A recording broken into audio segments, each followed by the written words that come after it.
Som člen strany Smer sociálna demokracia a rád by som sa vás spýtal, alebo mal taký dotaz ohľadne privatizácie, ktorá sa tu odohrala, aby sme si spravili nejaký obraz pravicovej vlády. Jedná sa o najväčšiu slovenskú privatizáciu, ktorá bola započaná po voľbách v roku 2002. Pripomínam, v tejto privatizácii sa jednalo o predaj slovenských elektrární talianskému Enelu a bola pre Slovenskú republiku nevýhodná, ako sa vyjadril aj napríklad riaditeľ slovenských elektrární, vtedajší pán Vincent Pilar.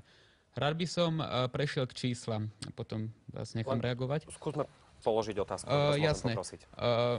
Iba by som to chcel dokončiť, lebo je to naozaj dôležitá vec. Elektrárne boli predané Enelu za približne 26 miliard slovenských korún, čo bolo 870 miliónov eur. A táto suma nezodpovedná skutočnej hodnote elektrární, naopak je hlboko pod ňou. A je veľmi zaujímavé, že keď vláda Roberta Fica rokovala o možnosti spätného odkúpenia akcií od Enelu, pravicoví analytici vyhodnotili skutočnú hodnotu elektrárne na 150 miliard korún a nie na 26 miliard korún. Chcem sa teda spýtať, prečo k tejto privatizácii došlo? Bola snáď Slovenská republika pred takou katastrofou, ako je Grécko teraz, že mala 160% deficit k hrubému domácemu produktu, že bola prinútená robiť takéto kroky, ktoré sú dneska nevýhodné? To je moja otázka. Ďakujem za otázku. Vydal som knihu rozhovorov s Milošom Zemanom. Vy iste viete, keď ste na tejto diskusii, že Miloš Zeman bol môjim prvým súputníkom v rokoch 98-2002 a že bol to líder sociálno-demokratickej strany.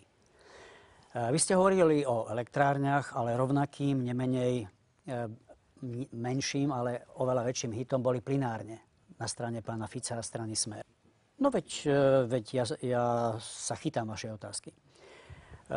Za odmenu, že ste prišli a ste mi položili otázku, vám tú knihu venujem a vy si v nej prečítate moju otázku Milošovi Zemanovi, presne takú istú.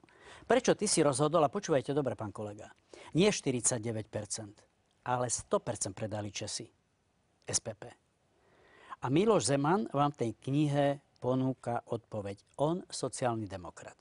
Ja za seba som vám dlžný ale odpoveď, prečo sme sa správali a či bola tá cena alebo nízka. Či bola nízka alebo vysoká, je hodnotenie vaše aj moje by mohlo byť falošné. Pretože sme získali najvyššiu možnú. Bol medzinárodný tender, bol medzinárodný porodca a získali sme najvyššiu možnú cenu. No, to, čo chcel som dodať, že prečo, lebo ste sa opýtali aj prečo. Z troch dôvodov. Poprvé, aby v tých firmách bol poriadok. Aby bol menší neporiadok. Poznáte meno Jan Ducky? Dnes v čase internetu, keď sa vrátite domov, pozrite si, aké boli výnosy a dividendy, keď bol SPP štátny podnik alebo Slovenské elektrárne. Hovorím vám, že boli radovo nižšie, ako máme dnes podiel na dividendách, zodpovedajúcich tomu, že máme stále 51% podiel ako štát. Prosto efektivita sa zásadným spôsobom zväčšila. Ako sa správal Jan Ducky ako riaditeľ štátneho podniku? Tak, že vydával nekryté zmenky v objeme miliard korún. Takže si z toho nevieme ešte dodnes dobehnúť hlavu.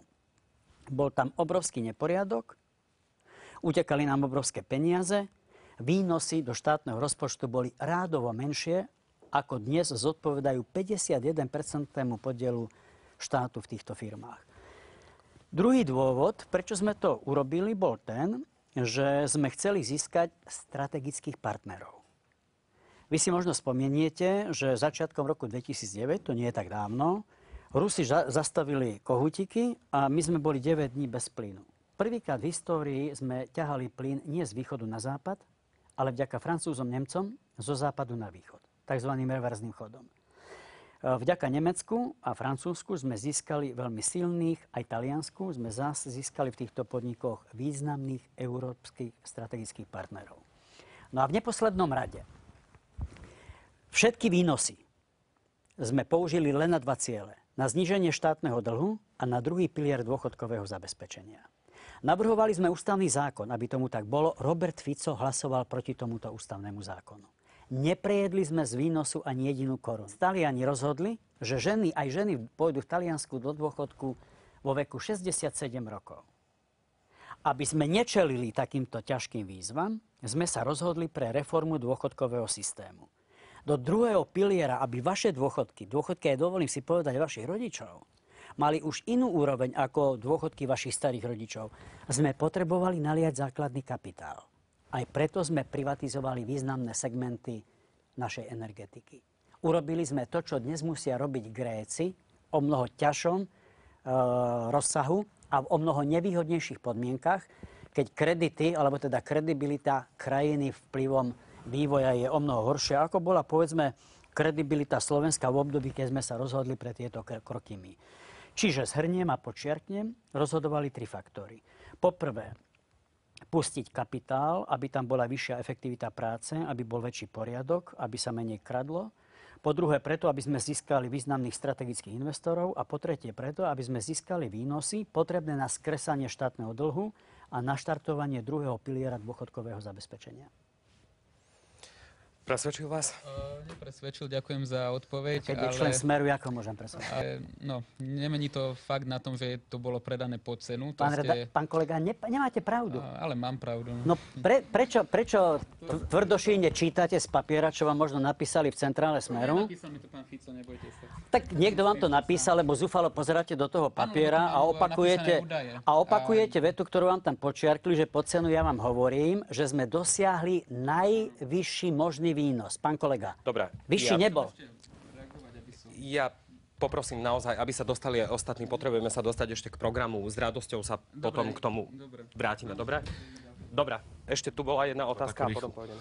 Dobre, nejako ste hovorili o tých hodnotách. Ja som sa chcel opýtať, chcel opýtať, že či ste niekedy nerozmýšľali meniť taktiku na ľudí, lebo ľudia očividne odpovedajú takému lacnému, vulgárnemu populizmu, ako má tu na Smer.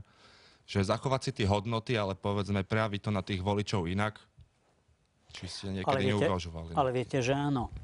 Mnohé to podstatné vo vašej otázke spočíva v tom, že máme príliš komplikovaný jazyk. Nepovedzte to Miklošovi, on ešte viac, jak ja. My niekedy sa mi zdá, že sa snažíme ako komplikovanejšie podať ľuďom a veľmi slušne. Bojíme sa zjednodušenia a chýba nám taká ľudovosť. Viete, čo je najťažšie v živote? No, jednoduchosť. Dopracovať sa, hovorí sa, že v jednoduchosti je krása. Nielen krása, ale aj podstata. By ste neverili, ako niekedy je komplikované podať pravdivo, trošku zjednodušene, ale ešte nie falošne, ťažkú, komplikovanú vec. A tu niekde máme obrovské problémy. Tu máme velikánske problémy. Možno, že ľudia ako Radičová, Žitňanská, Mikloš, Jurzica, sú Peter Šťastný, Kukan, sú o mnoho poctivejší, než možno by sa vyžadovalo, aby si dovolili istú mieru zjednodušenia.